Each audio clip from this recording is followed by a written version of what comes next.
鄉親啊，繼續來看新竹一個祭主不滿祭務人欠30萬外刑，是啉酒作膽。這個燒酒啉落去了後，夜家師找上門要甲人抬，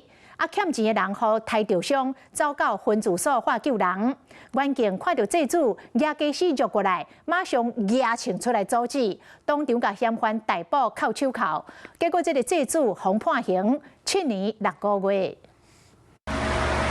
手舉叉棍啊，衝入警察的分駐所，開出就講互對殺，值班的員警唔敢大意，隨出來看，想袂到才開門爾，就直接背稱大聲發，嫌犯將家師放掉，因為嫌犯是夜家師3個6更，行向分駐所。本所同仁見狀立即上前制止，持槍喝令陳顯放下刀子。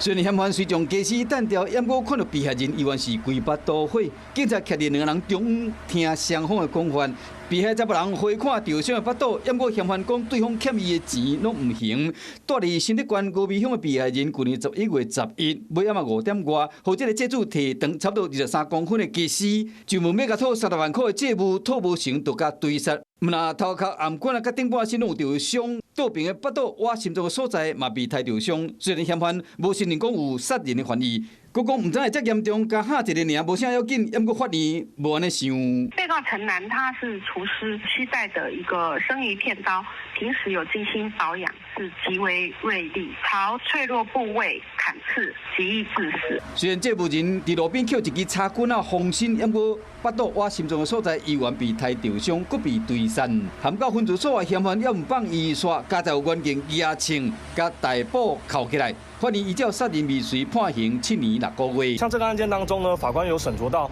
是光天化日之下持刀去做這樣的犯罪行為，也對社會造成一定的恐慌，所以才量處如此刑度。就算嫌犯酒測達是0.54，被害人送醫治療嘛無生命危險，也毋過尾暗5點外是下課下班的尖峰時段，又閣是佇車甲人真濟，大路邊的對殺，已經造成民眾的不安。